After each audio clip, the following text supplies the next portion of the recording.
When it comes to old tools, especially like pickaxes and stuff, most people, they will get in and they'll sand off the old rust, knock the rust off, and clean them up and fix the metal, paint it, and make it look good. And these have been done that way, and they're done. They look good. But most people, uh, me included, I guess, uh, tend to forget about the handle, and that's probably the most important part. When it starts cracking along there, you see that cracks, those little old cracks. That means sooner or later that's going to be a splinter, and you're going to grab it and you're going to get a splinter. And so you're better off trying to do a little. This one's not quite as bad because it's still got some finish on it, but not much. See, it's got cracks, quite a few cracks, but it looks like it's been finished not too long ago, not too many years ago. But anyway, I'm gonna show you what to do with these old handles to help prevent them from completely being destroyed by the weather. So let's I'm gonna do a little sanding, and all I'm gonna do is just sand off just the rough part, and maybe sand that label off, just to get enough of it to get the junk off of it, old paint and dirt. You got to get all that dirt and junk off. So let me do a little bit of sanding, and then we're going to put some polyurethane on them. And I believe that'll help them survive for a few years.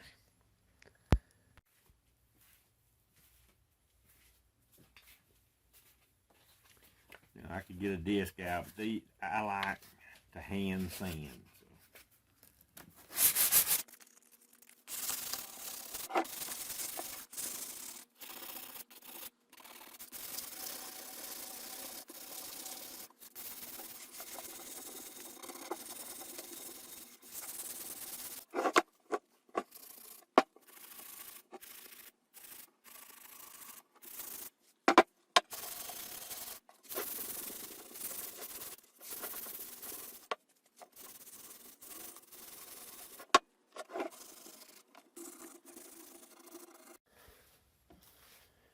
Wow, 4 minutes of hand sanding wore me out. Of course, that's to be expected, I guess. But it looks pretty good. I'm kind of undecided what to do with this. I could scrape this stuff off. Excuse me, I'm kind of out of breath. I can scrape this stuff off, and that's probably what I'll try to do. But I don't want to hurt the wood, but I'd kind of like to get that white stuff off there, and it looks like it's trying to come off, so I can probably scrape that off pretty easy. So let me try that. But right there, I've already grabbed a hold of the wood with my fingernails, so I don't want to do that. Oh well.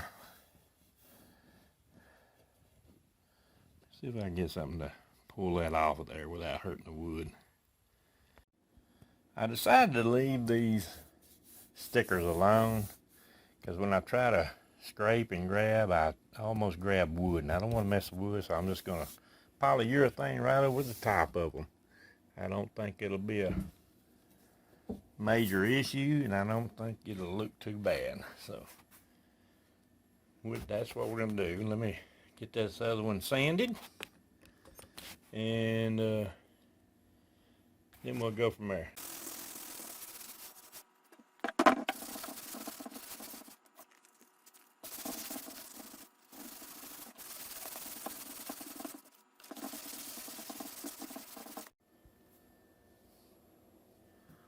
Alright, see where this side over here, where it's been sanded, looks pretty good.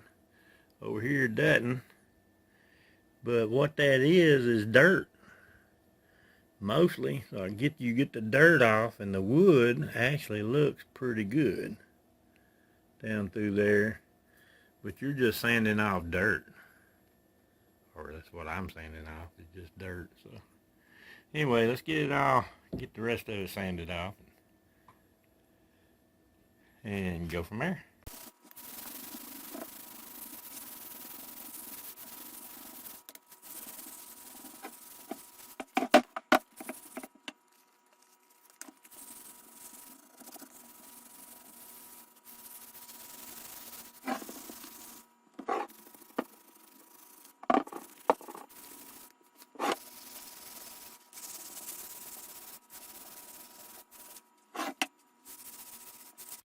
Alright, they both look pretty good. This one had a big label at one time, and it's way down in there, and I don't want to take off any more wood, so I'm just going to leave that label on there. It looks good.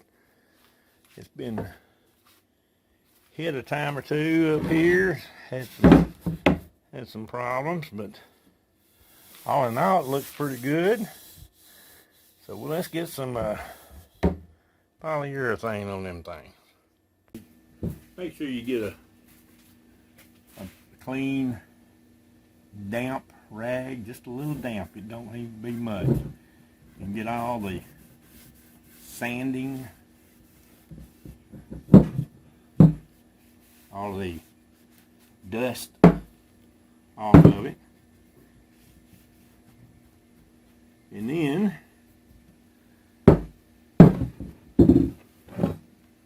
let it dry for a few minutes before we put some polyurethane on it. One thing I've learned over time is you never, on a paint can, you grab it like this and just shake it back and forth and to mix it up. But on polyurethane, you don't do that. You'll create bubbles. And so what you want to do is open it up and then stir it.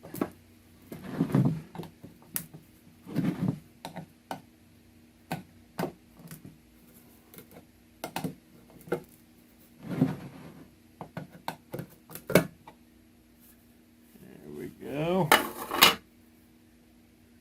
And what you want to do is just stir it up right slow and easy and get that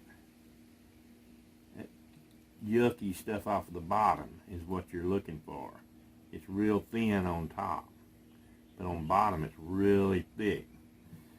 So you want to get that thick stuff stirred up and mixed in with the little stuff without creating a lot of bubbles.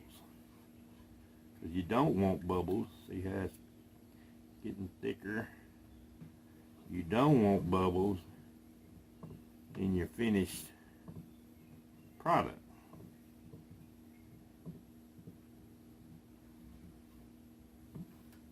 You can feel it at the bottom. You want to get all that junk at the bottom stirred up and then mixed in with the other.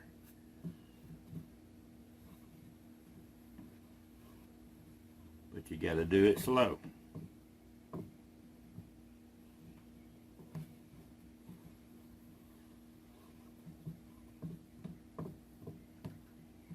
Yeah. Looking better, feeling better, looking thicker. See, there's still some of that stuff on the bottom there. Bottom of the stick.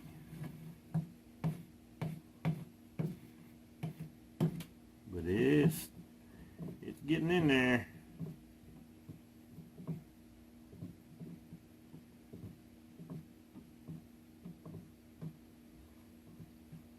Yeah, it's good and mixed now.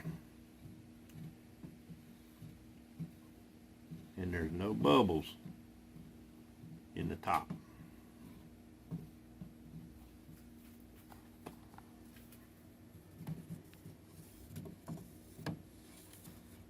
So you're not creating bubbles. Just mixing it up. If you shook it, you'll create bubbles in it, so you don't want to do that. I think it's about as thick and mixed as it's gonna be.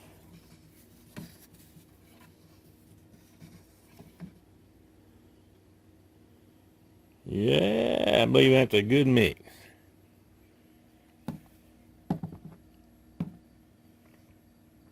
Now then, let's get the handles done. Alright, I guess we'll start with this old pickaxe.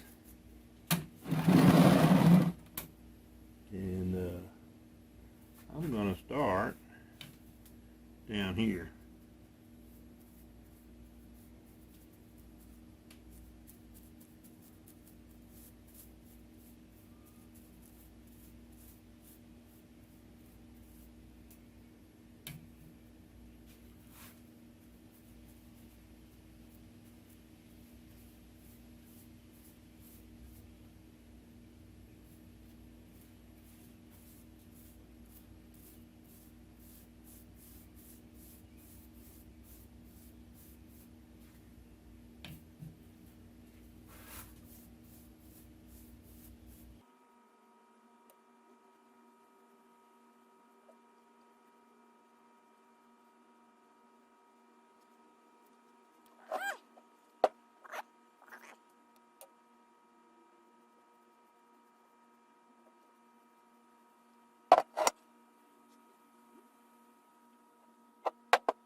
Alright, now then, I'm gonna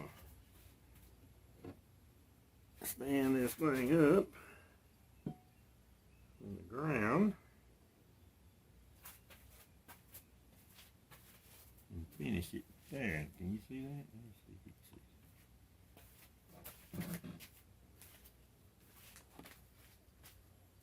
can see. Yeah, you see that, I think. Now then, let's see if we can finish it up here.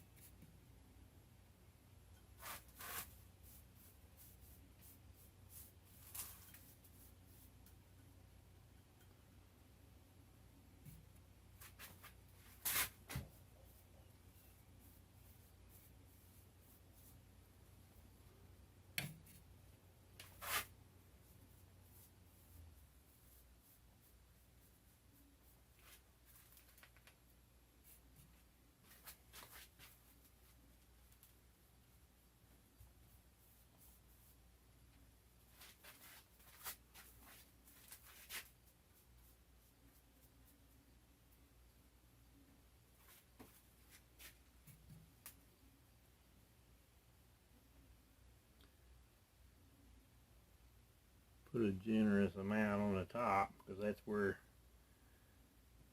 usually where the water stands. You don't want it to run.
All right, Got our two handles done. They've been baking out here in the sun for a while. They look a little better, for sure. And they should hold up quite a bit longer now. So that's how you put on a little bit of, like I say, you don't have to do a lot, just sand them a little bit.